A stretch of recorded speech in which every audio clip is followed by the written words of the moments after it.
Vamos então retomar aqui os nossos estudos do livro A Gênese, o capítulo 6, Astronomia Geral, ou na versão antiga, né, ou na versão original do livro A Gênese, Uranografia Geral. Nós vamos estudar um pouco sobre as leis e as forças a partir do item número 8. Lembrando sempre que tudo aquilo que Kardec apresentou para nós nesse capítulo em especial, ele foi psicografado pelo médium Camille Flammarion, que era um astrônomo, muito amigo, muito próximo de Kardec, membro da Sociedade Parisiense, e ele psicografou esse conteúdo do espírito Galileu Galilei, exatamente aquele que ficou conhecido devido ao o atrito com a igreja, né, que acabou oferecendo para nós maior conhecimento sobre o nosso planeta, o nosso sistema solar. Então, vamos então iniciar esse novo item para nós aqui, para aprimorar um pouco mais os nossos estudos. Naturalmente, a gente não tem a pretensão de trazer aqui um conteúdo científico aprofundado, exatamente porque, primeiro, não é o nosso objetivo, né, de estudarmos temas tão complexos assim, que precisariam de uma fundamentação técnica muito maior, né? Mas o nosso objetivo é exatamente conhecer o raciocínio, conhecer os elementos que vão nos ajudar a formar o entendimento sobre o nosso tema e o nosso universo de modo geral, né? Pois para quando está previsto isso, Barbudinho? Para quando que é o tempo? Sábado agora? Boa sorte então. Oremos por você. Né, Barbudinho trabalha com evangelização e vai ter que falar sobre a teoria da relatividade de Einstein para um bando de adolescentes, né? Então, ou ele vai fundir a cabeça dos adolescentes, ou será devorado pelos adolescentes, né? Então vamos torcer para que dê tudo certo. Grande desafio. Vamos lá então, pessoal. No nosso item número 8, nós temos o seguinte: se um desses seres desconhecidos, que gastam a sua existência efêmera no fundo das regiões tenebrosas dos oceanos, se um desses poligástricos, dessas nereidas, animáculos íntimos que na natureza conhecem apenas os peixes ictiófagos e as florestas submarinas, recebesse de repente o dom da inteligência, a capacidade de mudar o seu mundo, de estabelecer, de acordo com as suas apreciações, um raciocínio conjectural extensivo à Universidade das Coisas, que ideia ele formaria da viva natureza que se desenvolve no seu meio e do mundo terrestre que não pertence ao campo de suas observações? Ou seja, vamos trocar isso aqui numa linguagem mais fácil. Galileu sugeriu o seguinte: se nós fôssemos às profundezas do oceano, naquelas regiões abissais onde nós temos ali seres que para nós são praticamente desconhecidos, aqueles peixes monstruosos ou aqueles animais que a ciência ainda tenta conhecer, se esses seres que vivem nessas profundezas tivessem de repente um lapso de inteligência e começassem a se questionar quem são eles, que lugar que eles vivem, como tudo aquilo surgiu e tudo mais, e eles começassem a projetar a inteligência deles para imaginar o que existiria além da superfície do oceano, que tipo de ideia eles teriam? Porque eles vão dizer: bom, nós vivemos aqui, a essa pressão, a essa temperatura, com essa quantidade de luz, com esse tipo de alimentos e tudo mais. O que será que o povo lá de cima, de que forma que será que esse povo vive? A gente tem isso de uma forma muito interessante em filmes da Disney, por exemplo, falando sobre a Pequena Sereia, que era aquela sereia curiosa para conhecer o mundo dos homens, né? Só que a gente vê que a sereia, ela tem ali uma inteligência muito semelhante ao homem, embora limitada ao seu mundo, né? Que é ali o fundo do oceano, mas não com tanta profundidade, né? Mas o raciocínio é mais ou menos esse. Que ideia eles fariam desse mundo da superfície? De que forma que os seres vivos viveriam nesse mundo? Agora, continua aqui Galileu, esse mesmo ser por um maravilhoso efeito do poder de sua nova capacidade, chegasse a se elevar acima de suas trevas eternas e subisse à superfície do mar, próximo às costas de uma ilha repleta de vegetação luxuriante, banhada pelo sol fecundo, fonte de um benéfico calor, que ideia ele faria então das suas teorias antecipadas sobre a criação universal? Então, quando ele chegasse à superfície e começasse a observar presencialmente, in loco, esse novo mundo, esse novo universo, quais seriam as suas conclusões a respeito do que ele pensaria antes? Porque quando ele vivia no fundo do oceano, dentro desse raciocínio, ele começava então a imaginar, bom, lá em cima deve ter seres assim, tem uma lenda que fala de tal coisa, que deve acontecer de tal jeito e tal, e quando ele chegasse presencialmente e visse aquela realidade, o que ele acharia das suas teorias anteriores? Nós tivemos isso numa situação bastante real, que foi exatamente na época, séculos XV e séculos XVI, quando nós começamos as grandes navegações. Nós, humanidade, né? Então nós tínhamos ali, no livro de Camões, por exemplo, Os Lusíadas, a sua grande obra, e como a gente já comentou, o próprio nome fala, Lusíadas, fala sobre a aventura dos lusitanos, dos portugueses. Nesse poema, nesse grande poema, Camões então falava sobre os grandes e bravos heróis de Portugal. E muitos deles, obviamente, eram os navegadores, já que Portugal era uma potência naval naquela época. E aí, então, nesse poema, ele falava dos navios que desbravavam os mares, das tempestades que eles enfrentavam, dos monstros que existiam no fundo do oceano, os heróis que partiam e não voltavam. Então, fazia então aquela viagem no mundo da fantasia, mas mesmo assim engrandecendo, enaltecendo o nome dos grandes navegadores portugueses. A partir do momento em que nós tivemos ali navegações, pelo menos aquelas que ficaram registradas na história, porque nós temos ali muitas controvérsias a esse respeito, né, os vikings já tendo navegado para cá, e outros, os chineses também já mapeando essa região, segundo algumas pesquisas que fizeram, vindo naturalmente lá pelo Pacífico. Então, quando Cristóvão Colombo, um navegador genovês, começaram então, pois é, Flash, né, um navegador genovês italiano que se colocou à disposição da coroa espanhola para fazer esse empreendimento, que era uma combinação de um herói que era navegante, os burgueses que financiavam e a coroa que também que bancava uma parte e naturalmente fazia toda a negociação. Quando eles começaram a navegar, aqueles que eram os mais exaltados dentro desse mito em torno das navegações, já previam, não, vocês vão morrer porque o dragão vai engolir vocês, porque vocês vão navegar até o fim do mundo e depois vocês vão despencar, e começaram então a colocar em pauta todas essas possibilidades em cima de todas essas teorias e fantasias que também eram apresentadas. Cristóvão Colombo então navegou. Ali, segundo as pesquisas, a viagem durou aproximadamente 2 meses em direção aqui à América Central, chegando ali na República Dominicana.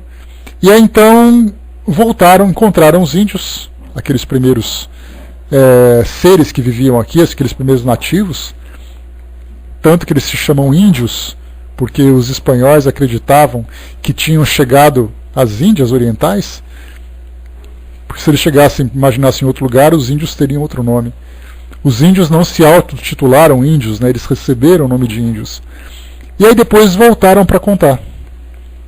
E aí todas essas teorias, que a princípio eram fantasiosas, mas muito realistas para eles, acabaram se tornando ridículas.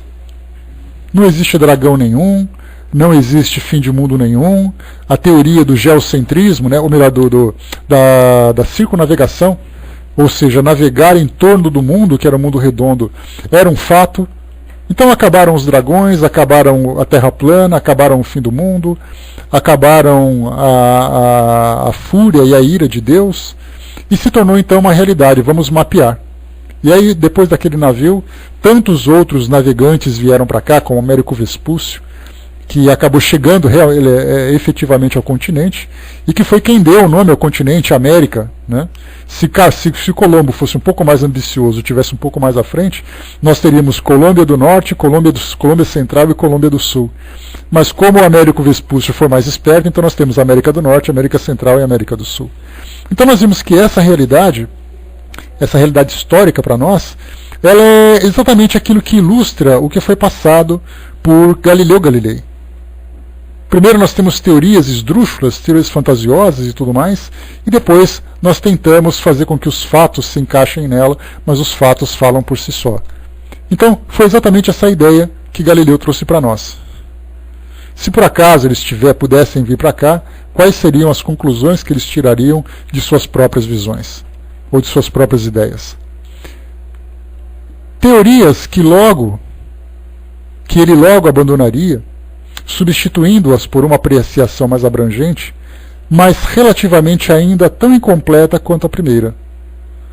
Esta, ó homens, é a imagem da vossa ciência inteiramente especulativa.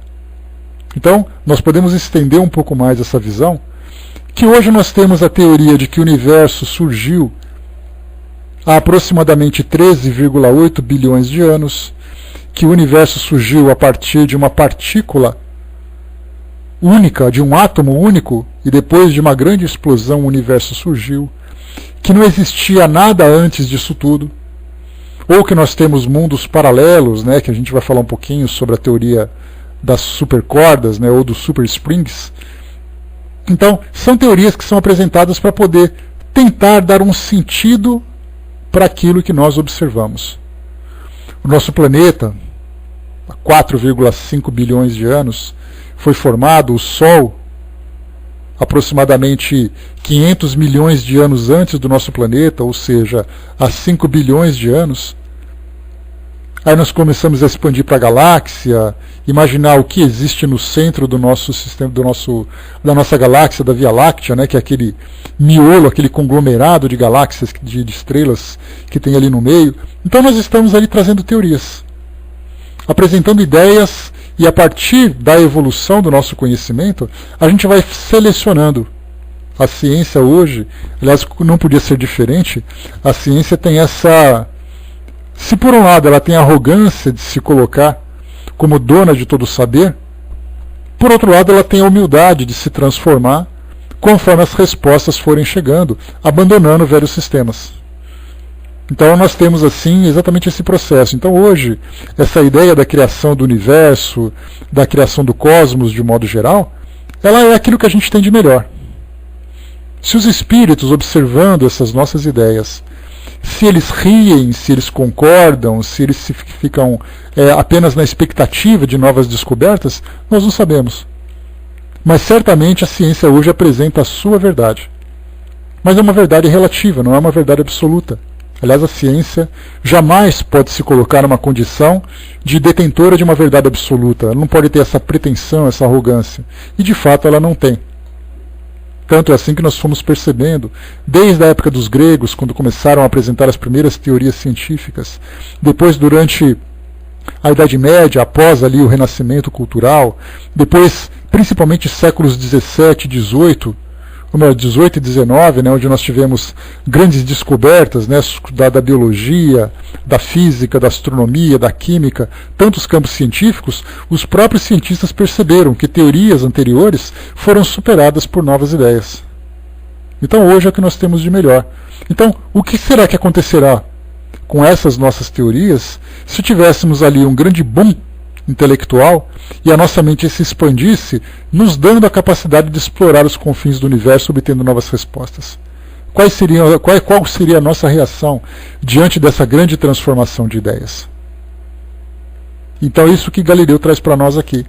Esta, ó homens, é a imagem da vossa ciência inteiramente especulativa. Então nós estamos especulando o que será do futuro. Temos aqui uma nota de rodapé, que Kardec diz o seguinte: esta é também a situação dos que negam o mundo dos espíritos, quando, após se despojarem do envoltório carnal, os horizontes desse mundo se desenrolam aos seus olhos. compreendem então o vazio das teorias com que pretendiam explicar tudo exclusivamente à luz da matéria. Entretanto, esses horizontes ainda ocultam para eles mistérios que só sucessivamente se desvendarão, à medida que se elevarem pela depuração. Porém, desde os seus primeiros momentos nesse novo mundo, eles são forçados a reconhecer a própria cegueira e quanto estavam longe da verdade. Então Kardec traz para nós aqui um complemento bastante significativo, falando a respeito do mundo espiritual, que seria um impacto não apenas para a ciência, que poderia observar que o mundo não se desenrola, não diz respeito exclusivamente à matéria, mas ele causaria um grande impacto também nas próprias religiões. Porque aquela ideia dos seres abissais, lá das profundezas do oceano, a ideia das grandes navegações que eu trouxe para vocês, e também a própria ideia das religiões hoje, os três se encaixariam nesse mesmo conjunto pelo fato de trazerem ideias especulativas, tentando adivinhar, tentando criar mitos, fantasias para explicar aquilo que não pode ser explicado numa observação direta, numa investigação direta. Então hoje nós falamos sobre questões, por exemplo, como surgiram os espíritos? De onde veio Deus? Para onde vão os espíritos que morrem? De onde vêm os espíritos que nascem? Existe reencarnação? Não existe reencarnação? Nós vamos para um paraíso, para o inferno? Vamos para o espaço? Para onde exatamente nós vamos? Todas essas questões hoje são tratadas pelas religiões de um modo muito particular, cada uma com a sua visão. Os muçulmanos trazem suas ideias, os judeus trazem as suas, os cristãos trazem as suas, e assim cada religião apresentando a sua proposta. Faça uma pesquisa, quando vocês tiverem uma oportunidade, a respeito da criação do mundo na visão de 4 religiões diferentes. Aqui no Brasil nós temos uma fartura de religiões que nos ajudariam a ver, por exemplo, como o candomblé vê a origem do mundo, como o catolicismo vê a origem do mundo, como que o judaísmo, como que a doutrina espírita, cada filosofia trazendo ali a sua visão do mundo. Então nós vemos assim que, a partir do momento em que essas religiões, agora tratando especificamente das religiões, ou mesmo também da própria ciência, como eu falei para vocês, eu queria ser uma mosca fluídica para ver a cara do Carl Sagan no momento em que ele desencarnou. Isso porque ele era um materialista convicto, pelo fato da sua profissão apresentar para eles argumentos que iam absolutamente contra aquilo que as religiões apresentavam, no momento em que ele abriu os olhos no mundo espiritual, abriu os olhos entre aspas. Quando ele percebeu, eu estou vivo, eu continuo existindo, eu achei que eu desapareceria com meu corpo, que lugar é esse que eu estou e tudo mais, então eu queria ver a cara dele de espanto, como de tantos outros também, né? Ou pode ficar até hoje negando, né? Não, eu não morri, eu estou aqui, eu estou vivo. Ou está inconsciente esperando o momento do seu despertar. Então, cada um ali do seu modo. E da mesma forma também, que a gente fala do coitado do Carl Sagan, que era muito gente boa, não somente como um profissional, mas também como pessoa, pelos depoimentos que nós temos, né? Uma pessoa muito humilde, uma pessoa muito simpática, e tanto que fez o trabalho que fez. Nós poderíamos imaginar padres, pastores, rabinos, sheiks, monges, palestrantes espíritas, porque a gente acha que o palestrante espírita já sabe exatamente qual é a realidade. E palestrantes espíritas, nós temos aqueles que aceitam aquilo que André Luiz trouxe, nós temos aqueles que negam aquilo que André Luiz trouxe. Então, vemos assim que todos esses religiosos, esses representantes, né? Por exemplo, Angelina Quevedo também, a mesma coisa. Imaginarmos assim como cada um desses indivíduos, representantes de cada segmento da sociedade, desde o representante da ciência até o representante da filosofia ou das religiões, como eles reagiriam diante dessa nova realidade que se abre aos seus olhos e como eles se veriam diante das teorias que eles abraçaram com tanto ardor durante a sua existência no mundo material, no mundo físico. Como é que nós veríamos isso? Ficariam chocados? Não ficariam? Muitos desses livros que são escritos para nós, através da psicografia, contam histórias de indivíduos que desencarnaram e foram pegos de surpresa com essa nova realidade. Tanto pessoas comuns, como pessoas um pouco mais esclarecidas. Basta a gente lembrar, por exemplo, do livro Voltei, do irmão Jacó, pseudônimo do empresário Frederico Figner, aqui do Brasil, que era um espírita, que era um grande trabalhador, e ele descreveu, no livro Voltei, tudo aquilo que ele encontrou a partir do momento da sua desencarnação, mas durante o mesmo processo de desencarnação também. Então, para quem não leu ainda o livro Voltei, é uma recomendação veemente que eu faço para vocês: leiam esse livro, porque ele é extremamente esclarecedor em muitos aspectos. A respeito dos reencontros no mundo espiritual, a respeito da visão que se tem naquele processo. A Ju fez esse estudo e fez muito bem, por sinal. Então, quem não teve oportunidade de acompanhar os estudos lá da Ju, lá na Maria de Nazaré, leia o livro de novo. Assim como também o próprio André Luiz, assim como também todas as entrevistas que Allan Kardec fez, lá no livro Céu e Inferno, muitas entrevistas com um grande conteúdo, com riquíssimo conteúdo para os nossos estudos. Então, temos assim essa visão. Tá mesmo, Angelina? Que legal. Então, lá, Rádio Boa Nova, Voltei do Irmão Jacó, Psicografia do Chico. Irmão Jacó. Então, ali, ó, Rádio Boa Nova, para quem quiser, é só dar uma chegadinha lá no Google, pesquisar o endereço dela e ver a programação, quando exatamente está sendo passada, transmitida a radionovela. Aliás, a Boa Nova, assim como também a Legião da Boa Vontade, fazem um trabalho de dramatização desses livros, de uma qualidade assim imensa. Então, para quem quiser acompanhar, vale a pena. Agora, principalmente agora que a gente tem muita gente que faz ali dá a sua corrida, faz ali os seus exercícios com o fone de ouvido ali ligado, Então já dá para colocar esse material e ir acompanhando enquanto faz ali as suas viagens, os seus percursos e tudo mais. Então é bem legal para quem tiver essa oportunidade. Então, na sexta-feira, se você puder confirmar para nós, por favor, Angelina, enquanto a gente vai aqui fazer uma pesquisinha rápida lá para nós, só para passar essa informação direitinho, que é bem legal, é bem interessante para quem puder. Então, assim, essa ideia da ciência inteiramente especulativa, Kardec lembrou também das religiões que são inteiramente especulativas. Tanto que nós temos essa diversidade toda, essa loucura toda de conflitos interreligiosos, por causa dessa falta de clareza, ou de uma informação mais concreta que possa se apegar. Porque, por enquanto, tudo é objeto de fé. Continuando.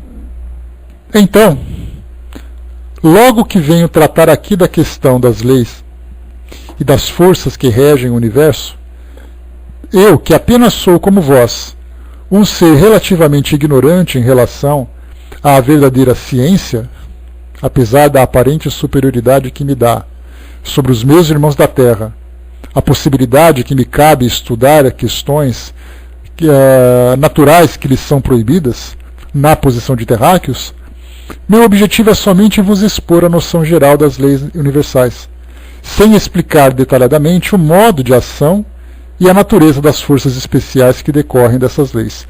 Então Galileu está simplesmente dizendo que, apesar da posição de espírito desencarnado e de ter a possibilidade de analisar elementos do universo que nós, como encarnados, não temos essa possibilidade, pela limitação dos nossos sentidos, pela limitação do nosso conhecimento, da nossa tecnologia, ele vai falar sobre esses elementos, mas sem entrar em explicações mais profundas. Principalmente porque muito daquilo que poderia ser falado ficou retido exatamente pela época e pela restrição do nosso conhecimento. Falarmos, por exemplo, de forças nucleares que foram apreciadas pelos nossos cientistas nas décadas de 1920, 1930, que acabou culminando naquele famoso o projeto Manhattan, que criou as bombas atômicas pelos Estados Unidos durante a Segunda Guerra Mundial. Então nós tivemos ali nas 2 ou 3 décadas anteriores já estudos sobre as forças nucleares, coisa que no século XIX ainda não era observada. Ainda analisavam o átomo, analisavam alguns elementos da biologia, e depois nós tivemos no século XX. Olha só então a riqueza do século XX. Nós tivemos a capacidade de explorar o espaço melhor, quando nós tivemos ali na década de 1960, já o início, né, naquela corrida espacial pela então União Soviética e pelos Estados Unidos, né, de enviar um satélite, de enviar seres vivos ao espaço, depois de enviar o homem à Lua, né, nas suas viagens espetaculares, né? A gente lembra que foram sete grupos que foram enviados à Lua. Desses 7, somente 6 conseguiram chegar até lá. A famosa Apollo 13 acabou não tendo muito sucesso, né? Por causa dos problemas técnicos que tiveram. Então nós tivemos também a descoberta da genética, nós tivemos a descoberta das forças nucleares, das forças atômicas, nós tivemos também a própria exploração do espaço, como comentamos, dentre outras grandes descobertas. Então o século XX foi para nós assim um grande salto de conhecimento que começou lá no século XIX. No século XVIII também, quando nós tivemos Isaac Newton, quando nós tivemos Thomas Edison, como nós tivemos também o próprio Albert Sabin, Lavoisier, Darwin. Então são grandes nomes que foram surgindo para ampliar o nosso conhecimento nos campos da ciência. E dentre tantos outros, né? Nomes que a gente nem acaba nem citando, mas certamente estão presentes nesse contexto de desenvolvimento científico. Então, o que Galileu coloca para nós é que cada conhecimento deve vir no seu tempo. Então ele diria assim que, sem explicar detalhadamente o modo de ação e a natureza das forças especiais que decorrem dessas leis, ele dizia que mesmo podendo falar sobre as questões das forças nucleares, das forças atômicas naquela época, não teria muito sentido. Porque somos nós que precisaríamos desenvolver esse conhecimento para depois chegar às nossas conclusões. Do contrário, ele estaria antecipando uma informação que nós não conseguiríamos abraçar. E que poderia, na verdade, pela falta de estudos, de não entendermos as suas consequências, de não entendermos quais são as suas aplicações, poderíamos até mesmo trazer consequências piores do que aquelas que foram geradas durante a Segunda Guerra Mundial e depois aquela tensão que acabou se gerando durante a Guerra Fria. Da ideia do nosso planeta quase ser exterminado pelo fato de nós termos dois países, né, duas grandes potências polarizadas, querendo dominar com armas nucleares, né, quantidade de mísseis balísticos, aqueles silos de proteção, aquela coisa toda, né, aquele desespero que foi gerado durante aquele período. Então, Galileu disse assim, que ele vai tratar desse assunto, mas sem falar sobre ele. Hoje, porém, estudando esses temas já no século XXI, são temas comuns. Se naquela época eram desconhecidas, né, então olha que maravilha o que é a evolução do nosso conhecimento.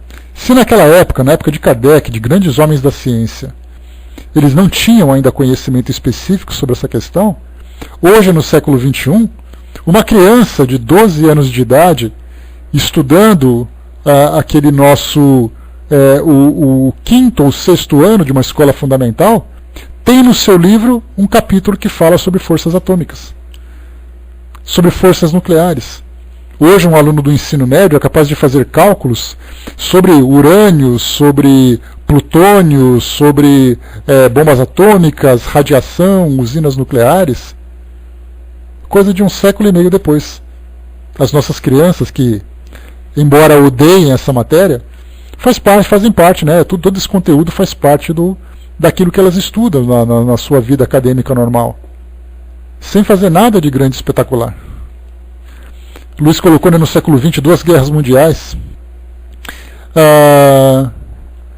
Assim, nesse caso, né, houve, claro, o homem, pelo fato de não ter conhecimento moral, conhecimento e valores suficientes para lidar com essas novas descobertas, acabou causando o que causou. Mas isso faz parte do processo, Luiz. Eu acho que a gente vê que, diante desse campo do desconhecido, diante das ambições que o ser humano apresenta, ele vai aprendendo através da lei de causa e efeito, que ela está aí exatamente para ensinar, como ensinou no passado. Quando a gente imaginar que, durante aquelas conquistas do Império Romano, durante aquelas grandes conquistas do Império Otomano também, durante as cruzadas e tudo mais, o homem foi colocando em prática os seus impulsos. E ele acabou dominando esses impulsos exatamente analisando todas essas consequências. Então por isso a gente vê assim, que faz parte desse processo. É uma didática divina que ela é perfeita. Você faz e depois você aprende. É simplesmente assim. E se você aprende através do amor ou você aprende através da dor. Então faz parte desse processo também. Como diz aquele velho provérbio popular, ninguém nasce sabendo. Isso pode parecer óbvio para nós e realmente é óbvio. Mas a gente pode aprofundar isso dentro de um campo filosófico, de imaginar que ninguém nasce sabendo, que é por isso que todas essas tragédias, todos esses equívocos são praticados pela humanidade e que depois, através desse longo processo de esclarecimento e também vindo através do mecanismo da reencarnação e também do próprio entendimento das consequências, a gente vê que o nosso mundo vai mudando. Nós não vemos hoje uma possibilidade de uma guerra dessas proporções. Nós temos conflitos menores, mas certamente não teremos mais uma guerra de proporções mundiais. Por que isso tudo? Porque o homem aprendeu com aquilo que ele fez. E esses exemplos vão sendo registrados na história exatamente como referências para que a gente evite que isso aconteça. Vamos em frente. Item número 10. Existe um fluido etéreo que preenche o espaço e penetra todos os corpos. Este fluido é o éter, ou a matéria cósmica primitiva, geradora dos mundos e dos seres. Quando se fala então aqui que existe um fluido etéreo que preenche o espaço, nós chegamos a falar sobre isso em estudos anteriores, sobre as novas descobertas da ciência. Por exemplo, os neutrinos, que são elementos que são formados no Sol, e que são tão pequenos que eles atravessam o nosso planeta, atravessam os nossos corpos, estão atravessando nesse momento, como algo absolutamente natural. Nós temos também outras descobertas da ciência, pela observação da nossa famosa matéria escura, que nós conversamos na semana passada, que é exatamente uma matéria que não irradia a luz, portanto não pode ser observada diretamente, mas os cientistas perceberam que alguns fenômenos no espaço detectam, ou mostraram a existência de alguma coisa que não é vista. Poxa, que pena, hein? Mas está gravado, Barbudinho, se puder lá. Então nós temos matéria escura, nós temos neutrinos, nós temos outros nomes que foram aparecendo, que o próprio bóson de Higgs, que a gente já conversou também, a nossa famosa partícula de Deus, são tantos nomes que vão surgindo, que até mesmo nós, espíritas, que temos esse cuidado todo para formularmos as nossas teorias, ficamos empolgados.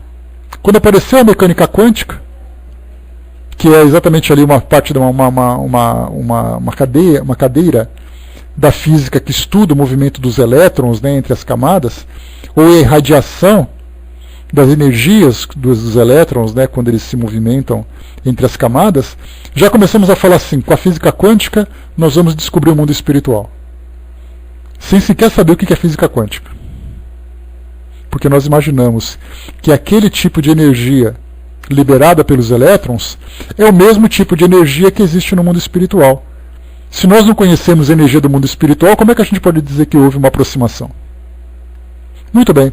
Depois surgiu então o bóson de Higgs, a partícula de Deus, que nós espíritas empolgados já começamos. Está vendo? O fluido cósmico universal sendo descoberto. Se a gente nem sabe o que é o fluido cósmico universal, como é que a gente pode imaginar que os cientistas aqui estão se aproximando? De repente o fluido cósmico universal foi aquela melancia que foi descoberta? O bóson de Higgs foi aquela melancia que foi descoberta? E o homem acredita que conseguiu encontrar o tamanho de um ácaro. Isso porque eu estou exagerando dentro da nossa visão limitada. Então, na verdade, a nossa ciência está descobrindo a matéria cada vez mais. Mas a matéria é presente no mundo material. E não essa matéria sutil que existe no universo que vai além do nosso entendimento do que vem a ser matéria. Então, aqui Galileu chamou de matéria cósmica primitiva. Lá no Livro dos Espíritos, fluido cósmico universal. Então nós já temos dois nomes diferentes. Os Espíritos deram um nome lá no Livro dos Espíritos e Galileu deu um outro nome semelhante. Este fluido é o éter, ou a matéria cósmica primitiva, que nada mais é do que o fluido cósmico universal. Dois nomes para a mesma ideia. E continua aqui para nós. A ele, ou seja, a esse fluido, são inerentes as forças que presidiram as transformações da matéria, as leis imutáveis e necessárias que regem o mundo. Olha só a importância de nós fazermos aqui um parêntese. Quando se fala sobre a existência da matéria, nós imaginamos uma poeira solta no espaço. Só que nós imaginamos apenas a poeira. Nós não imaginamos que efeito essa poeira, esse grão de poeira, pode exercer sobre o outro grão de poeira. Será que eles se atraem? Será que eles se repelem? Será que eles são neutros? E se eles se juntarem, será que vai haver um aumento dessa força? Será que não vai? Será que na sua composição atômica nós temos ali algum tipo de energia que vai provocar um efeito sobre outro campo de energia também? Então esse fluido, ele também estava acompanhado não apenas de uma composição, ele é feito de tal coisa, mas que tipo de forças ele exerceria sobre o outro. Hoje nós sabemos, né, que quando os cientistas falaram sobre o Big Bang, houve aquela grande explosão e houve poeira para todo lado. Aí uma poeira se aproximou da outra, outro grupo se aproximou da outra, começou a ficar junto, começou a ficar grande, começou a se comprimir cada vez mais e começou a exercer tamanho calor que lá dentro os átomos que estavam juntos começaram a sofrer transformações. Então o hidrogênio, que a princípio era aquele átomo mais simples, ele começou a gerar ferro, oxigênio, nitrogênio, carbono, que é elemento essencial para a vida orgânica que nós conhecemos. E tudo isso a partir do quê? Dessa junção daquele bolo de matéria que ficou aquela bola, mas uma bola tão apertada, que lá no meio dela há um calor que nós não podemos compreender. Podemos medir por aquilo que os astrofísicos fazem hoje, mas não podemos compreender exatamente essa realidade. Então esse calor acabou gerando tudo isso. E tudo isso começou a partir do quê? A partir dessa força de atração. Então o nosso planeta começou a partir daí. O sistema solar foi gerado a partir daí. Se nós observarmos aquele desenho da Via Láctea, que é aquela espiral, por que é uma espiral? Exatamente porque ela está rodando. E quando ela roda, ela começa a deixar aquela cabeleira. Então ela está rodando constantemente, numa velocidade absurda para nós. Mas ela está girando. Por isso ela tem a forma de espiral. Nada fica parado no universo. Nada fica simplesmente estático. O nosso Sol tem também o seu giro. A nossa Lua tem também o seu giro. Como o nosso planeta. E esse giro significa o quê? Alguma força que move tudo isso. A nossa galáxia está se movendo, também está saindo do lugar. Ela não apenas gira dentro do próprio centro. Ela também se movimenta. E existe uma previsão que daqui a alguns milhões de anos, ou bilhões de anos, ela vai se encontrar com outra galáxia. E então vai haver aquela mistura, em que estrelas vão chocar com estrelas e tudo mais. Tudo isso pelo quê? Por forças que provocam essa movimentação. Mas a pergunta é, que forças são essas? Então não basta apenas a gente imaginar que no universo existe matéria. Existe pedra, existe poeira, existe ferro, existe alguma coisa flutuando no espaço. Muito mais do que essa matéria que existe, existem também as forças que provocam todos esses fenômenos. E é isso que a nossa ciência hoje, a nossa astrofísica, junto com a astronomia, procuram entender. Essas duas se esforçam para tentar entender esse mecanismo que rege o nosso universo hoje.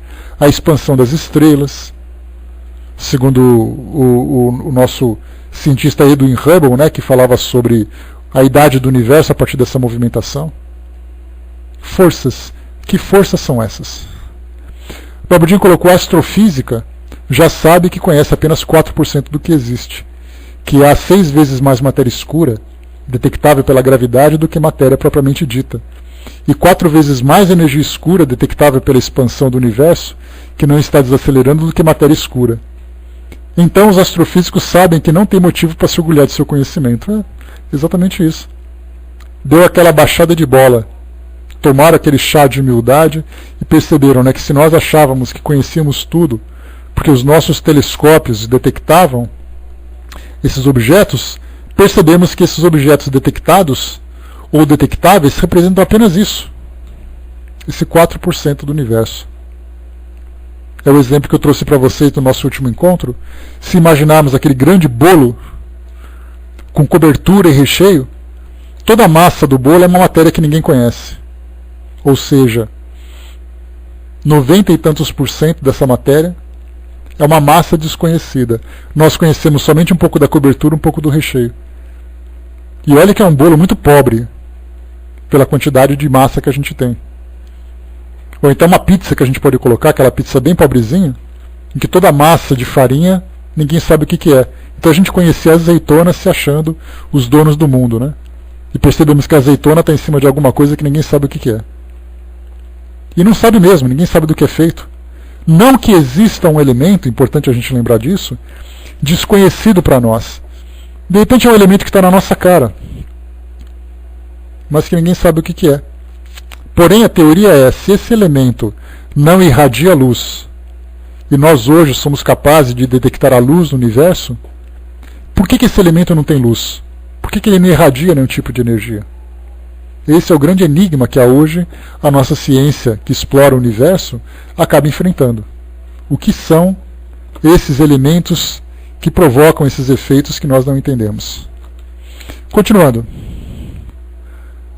Essas forças múltiplas, indefinidamente variadas segundo as combinações da matéria, localizadas segundo a massa, diversificadas em seus modos de ação, segundo as circunstâncias e os meios, são conhecidas na Terra pelos nomes de gravidade, coesão, afinidade, atração, magnetismo e eletricidade viva.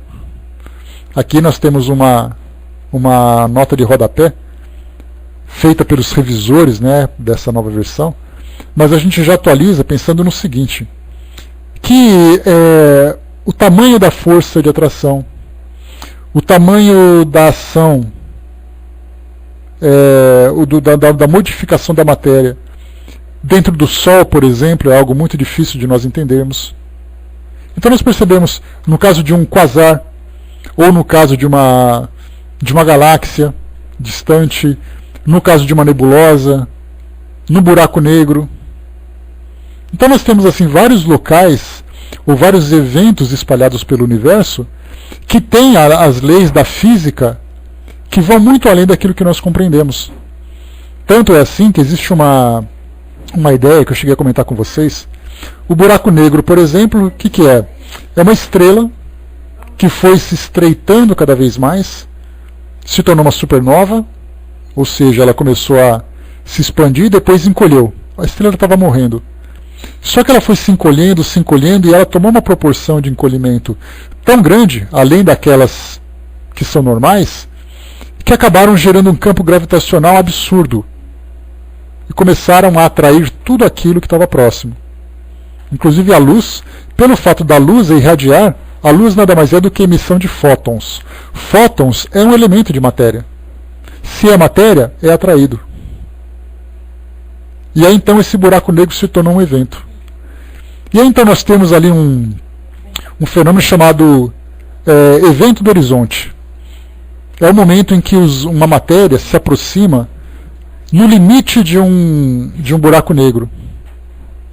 Naquele momento é como se tudo aquilo que nós conhecêssemos ficasse apagado. Ninguém sabe o que existe ali. E mesmo que um elemento, vamos imaginar uma nave espacial, entrando no buraco negro, hoje nós temos os filmes de ficção que mostram que uma nave, quando ela é sugada, ela é jogada para um outro ponto do universo. Horizonte de eventos. Isso aí, eu troquei, né? Coloquei evento de horizonte, né? Então ela é jogada para uma outra parte do universo como se ela fosse um buraco negro, um buraco de minhoca, como é conhecido. Então ela é jogada para um outro ponto, passa por um outro lado do universo e tudo mais, em que o tempo e o espaço têm uma visão completamente diferente, ou tem um mecanismo completamente diferente daquilo que acontece no nosso mundo hoje. Daquilo que nós entendemos do nosso universo conhecido. Então, quando falaram sobre isso, naturalmente, quando o Galileu falou sobre isso, quando o próprio Kardec também afirmava, eles falavam daquilo que era claramente perceptível, mas que hoje age de um modo completamente diferente. Né? O Barbudinho indicou ali, né, o Interestelar, um filme novo que saiu, que fala exatamente dessa forma. O que é quando você entra num buraco de minhoca e você vai para uma outra parte do universo e vem dessa parte do universo como funciona o tempo, como funciona a ação da matéria, como agem as forças. Então é aquela que você tem que sentar assim e assistir umas 3 vezes para entender. Mas a partir da terceira eu tenho certeza que você vai ter uma noção diferente do que acontece nesses ambientes. Então aqui nessa parte do texto, nós temos aqui então, falando sobre essas... Espera um pouquinho só que eu mudei aqui. Falando sobre essas forças, temos aqui então uma nota de rodapé. E diz assim para nós: a física atualmente reconhece 4 forças atuando no universo conhecido, a saber, força gravitacional, força forte, força fraca e força eletromagnética. As forças de coesão, de afinidade e de atração, citadas pelo codificador, são abrangidas pelas forças forte e fraca, o magnetismo e a eletricidade pela força eletromagnética. Aqui vale só uma observação, eu peguei aqui um pequeno artigo, para poder ilustrar um pouquinho isso, o que são essas forças que agem no universo. Então aqui, as 4 forças fundamentais do universo. Esse aqui é um texto de um site que eu peguei, que fala sobre ciência, para a gente ter uma ideia do que são essas 4 forças. Porque é muito fácil a gente falar sobre ela, mas sem entender exatamente onde que elas existem, de que forma, pelo menos de modo superficial, que elas podem agir. Então aqui, o universo é governado por 4 forças universais: gravitacional, eletromagnética, a nuclear fraca e a nuclear forte. Essas 2 últimas, naturalmente, agindo dentro de um núcleo de um átomo. De todas as forças, a gravitacional é a menos intensa, sendo muito mais fraca do que a nuclear forte. No entanto, seu alcance é infinito.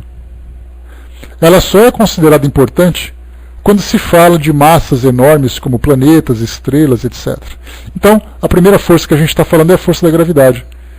Se o nosso sistema, se a nossa galáxia se encontra em movimento no universo, é porque existe essa força gravitacional empurrando e prendendo-a a um centro onde ela fica dando voltas. Então a gente vê assim que a força gravitacional ela é tão ela tem um alcance tão grande, como diz para nós aqui que o alcance é o infinito, e naturalmente falaram infinito porque é uma questão de linguagem romântica, porque os cientistas não podem entender o que vem a ser o infinito.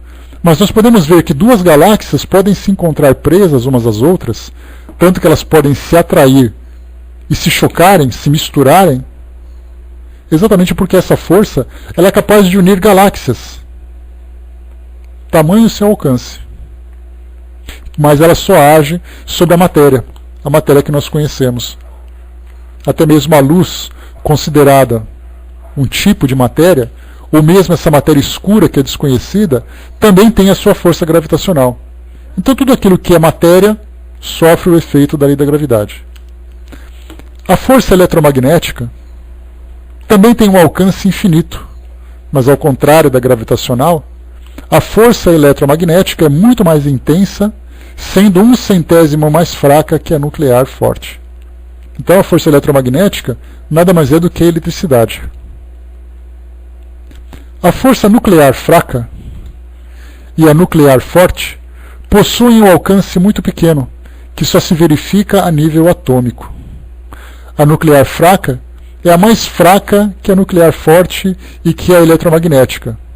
A nuclear fraca, como o nome indica, é a mais intensa de todas as forças, sendo ela o termo de comparação com as outras. Cada uma dessas forças tem uma partícula correspondente. O gluão corresponde à força forte, o fóton à eletromagnética. Então nós vimos aqui que a luz faz parte desse conjunto das forças eletromagnéticas. Então nós temos a gravidade, é aquela força de atração, que ninguém sabe como ela atua. Aliás, não sabe qual é o seu mecanismo, a sua fisiologia, mas sabe que, na verdade, ela existe, tanto que ela é presente aqui para todos nós. Então tem aquela ideia, né? Quando nós tivemos ali aquelas experiências falando sobre a queda dos corpos, falando sobre a gravidade da Lua, da Terra em torno do Sol, sabemos que aqueles corpos estavam presos a essa força.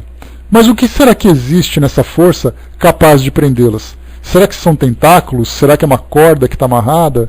Será que são braços que ficam prendendo? Quando nós soltamos um objeto no chão e esse objeto cai, o que puxa exatamente esse objeto? Qual é o desenho, qual é a estrutura disso tudo? Os cientistas não sabem. Sabem que ele existe pelo efeito. Ou seja, a força gravitacional é observada pelo efeito, mas não se compreende a sua causa. No caso da eletromagnética, nós temos então a luz, que percorre todo o universo que nós vemos aí. E temos aqueles espaços em que a luz acaba não sendo percebida.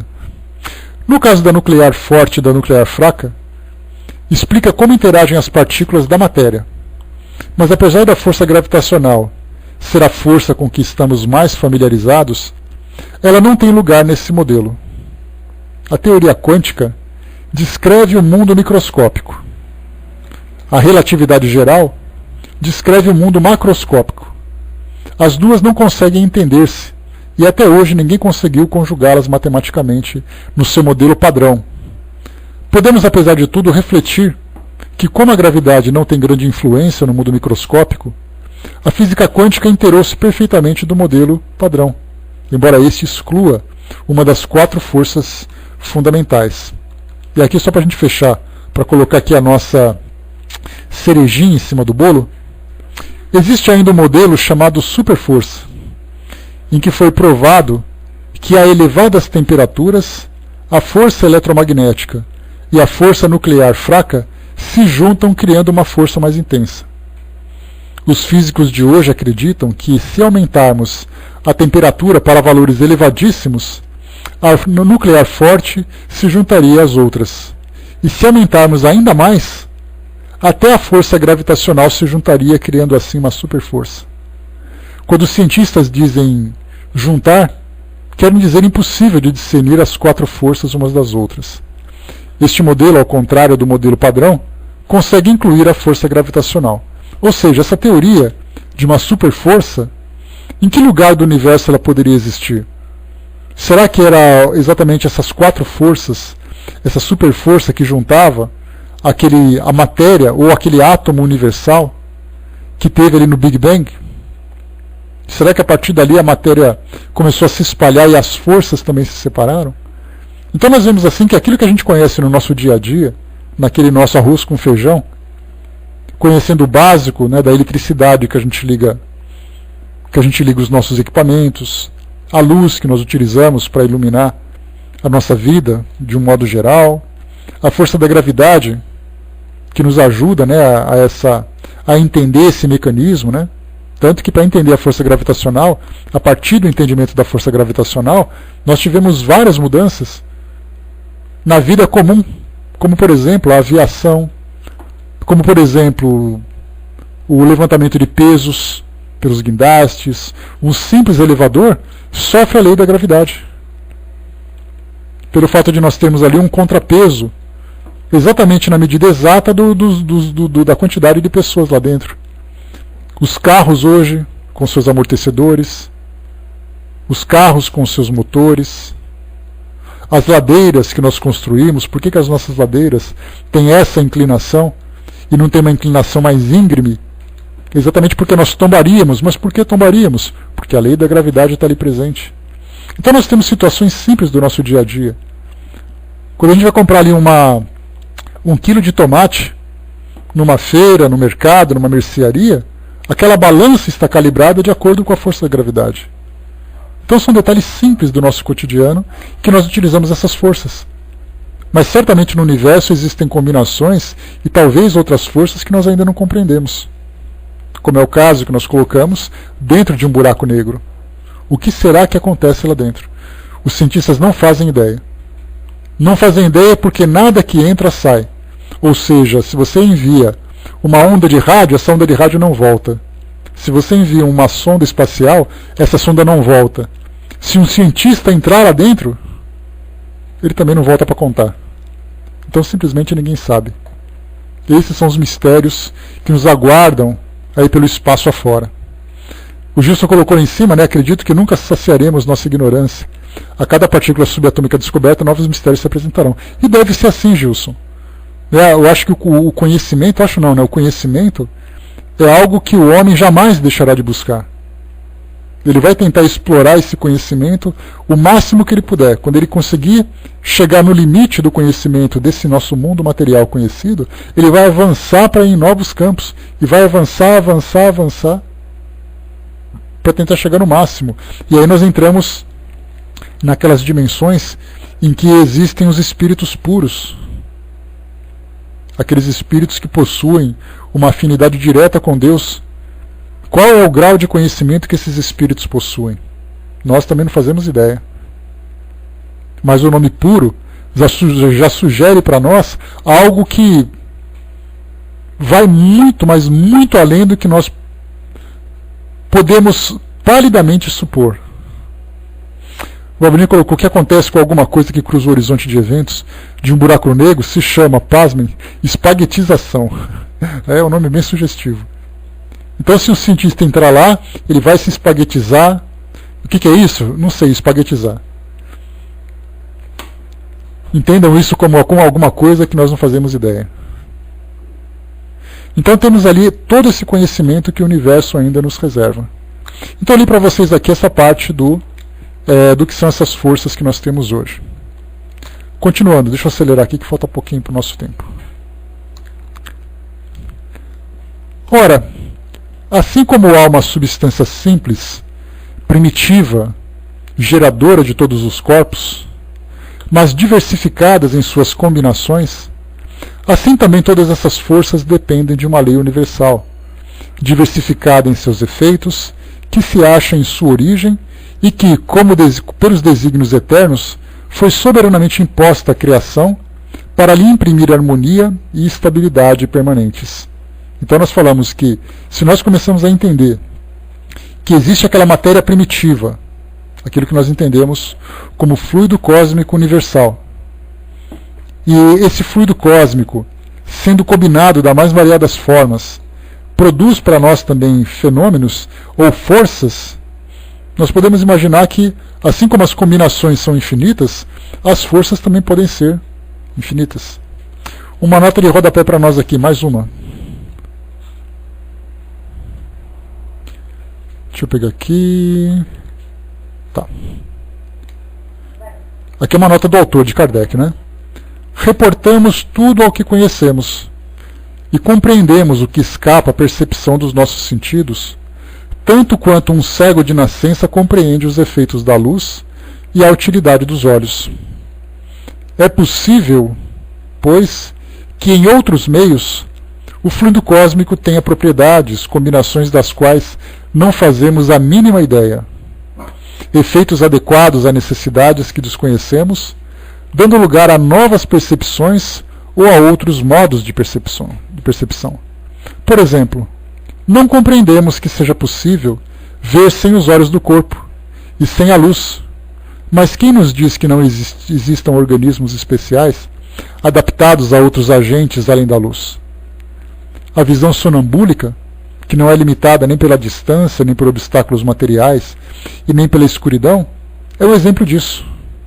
Suponhamos que em um mundo qualquer os seres sejam normalmente o que só os sonâmbulos excepcionalmente são aqui na Terra. Eles não terão necessidade da nossa luz, nem dos nossos olhos. Contudo, verão o que não podemos ver. O mesmo acontece com todas as outras sensações. As condições vitais e de percepção, as sensações e as necessidades variam de acordo com o meio.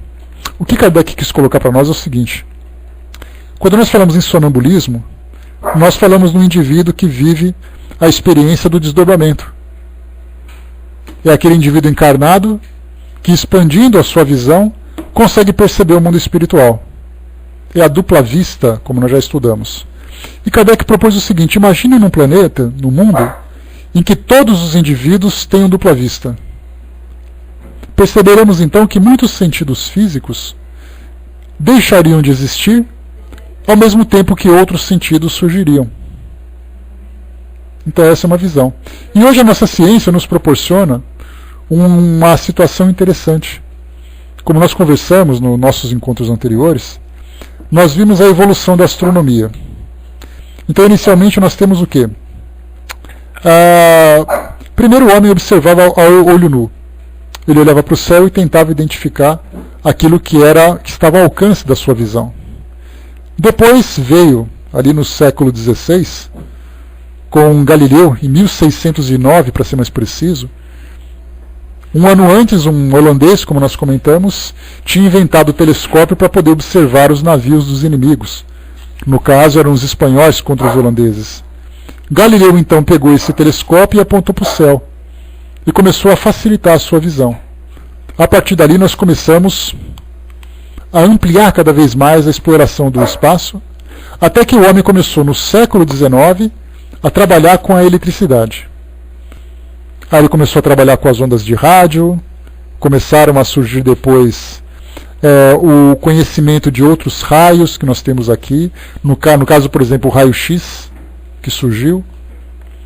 E aí então a astronomia do século XX começou a desenvolver novos equipamentos. Tesla, que a gente já conversou, foi um grande conhecedor dessas ondas eletromagnéticas e tal. E aí então surgiram filtros nos telescópios em que os cientistas conseguiam olhar para o espaço, para uma estrela, vendo o seu desenho, observando visualmente, e aí depois ele colocou um filtro de raio-x e começou a olhar o Sol nas ondas de raio-x, que é uma extensão de ondas eletromagnéticas, que ele começou então a estudar.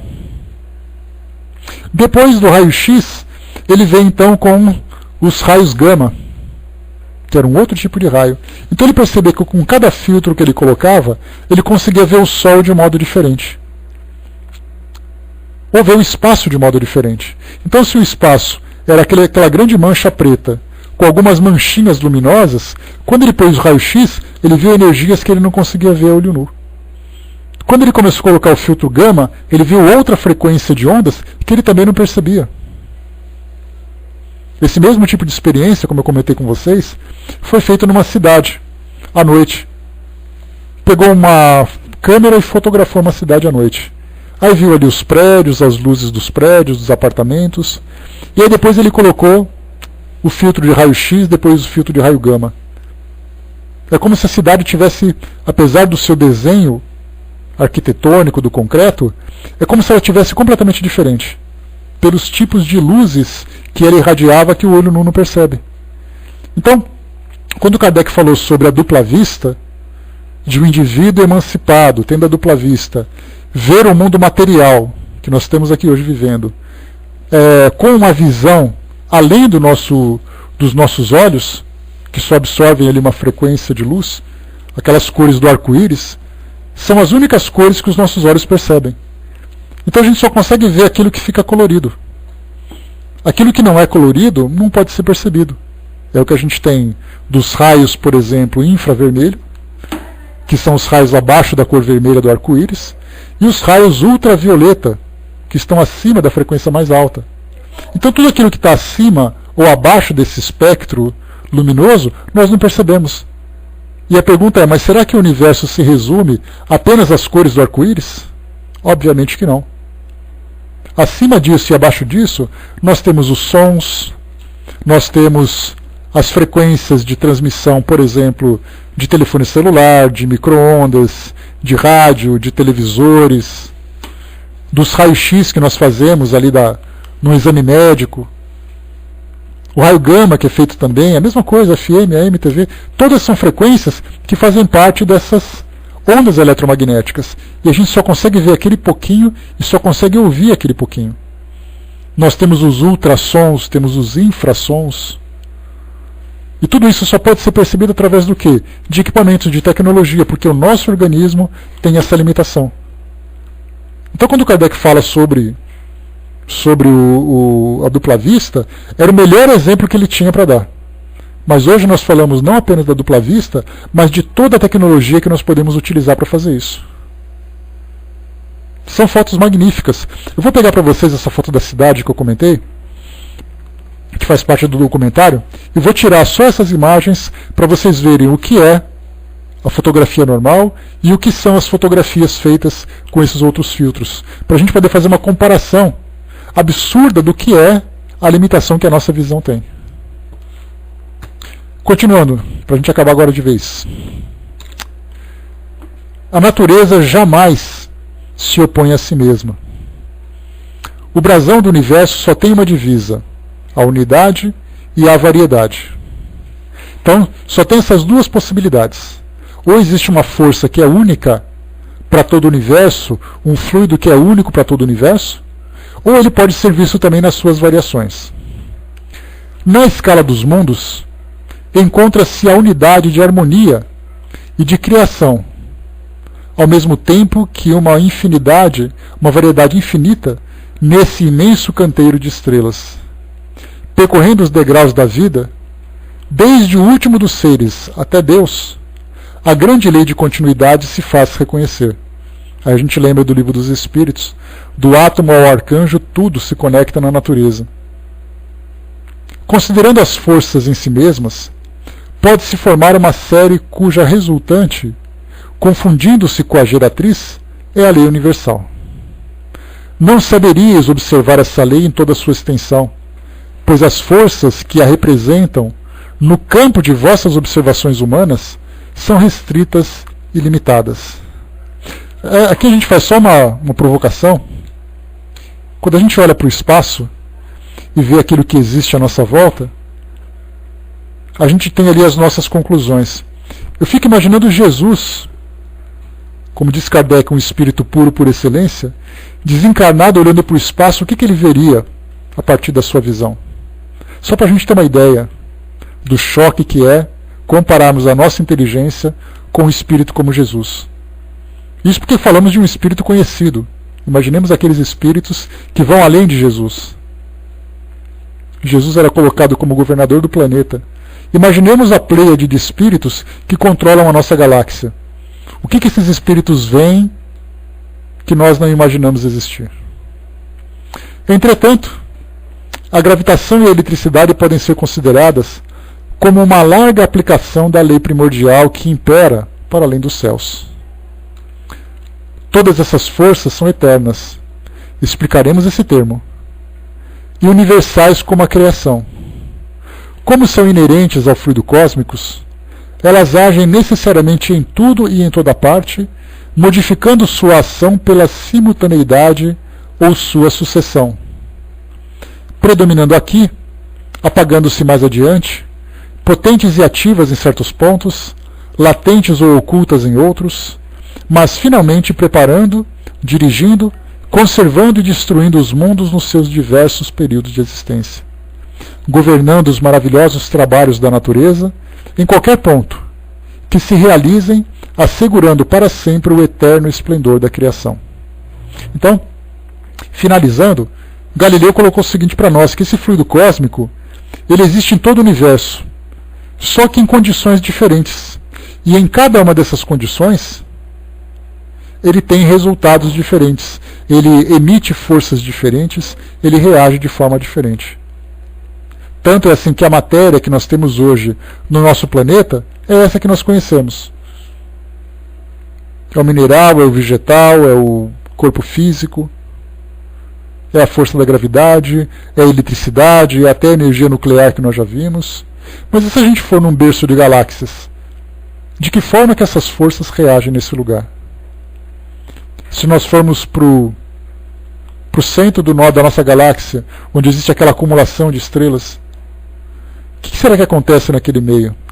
E voltando para fechar, o que acontece dentro do buraco negro, novamente, com essas forças que nós conhecemos? Então, vemos tudo que é colocado, como é interessante para nós conhecermos não os detalhes técnicos ou acadêmicos dessas informações, mas entendermos que esse mundo que nós conhecemos, ele é muito pequeno diante da grandiosidade que existe lá fora. E esse tipo de informação que Kardec apresentou para nós é exatamente para a gente fazer uma comparação, de imaginar que Deus criou o mundo em 6 dias, faça-se a luz, depois criou o homem, soprou as narinas. Quando a gente começa a ter contato com essas informações, a gente fala, para de contar histórias para boi dormir. Isso é história infantil. Mas levando mais a sério, isso era uma mitologia, era uma forma que o homem tinha de expressar ou de entender a origem de tudo. Mas a partir de agora, com todas essas informações que estamos captando nessas últimas décadas, nesses últimos séculos, nós vemos que essas histórias não fazem mais sentido. E esse era o propósito de Kardec, provocar em nós o raciocínio para depois fazermos uma comparação com a nossa fé. Não simplesmente as aceitarmos pelo fato de acharmos bonito, ou interessante ou romântico. Fechando por aqui então, pessoal. Nós vamos para o nosso próximo encontro, para o item número 12, chamada A Criação Primária. Lembrando que essa visão que Galileu vai trazer para nós, falando sobre a origem do universo, não considerava o nosso popular Big Bang. Não trazia para nós a ideia que nós temos hoje sobre a criação do universo. Vamos fazer uma comparação, vai ser bem interessante para os nossos estudos então. Bom, eu vou passar para a nossa amiga Nancy, que vai fazer o encerramento para nós, e daqui a pouquinho então a gente volta para dar os recadinhos para vocês. Tá? Mais uma vez, é muito interessante, se vocês tiverem oportunidade, de assistirem a documentários, vocês colocam lá no YouTube, sobre criação do universo, cosmos, a origem do universo, qualquer expressão desse tipo, para vocês assistirem um documentário de meia hora, 1 hora, só para poder ilustrar um pouquinho mais aquilo que nós vimos na teoria.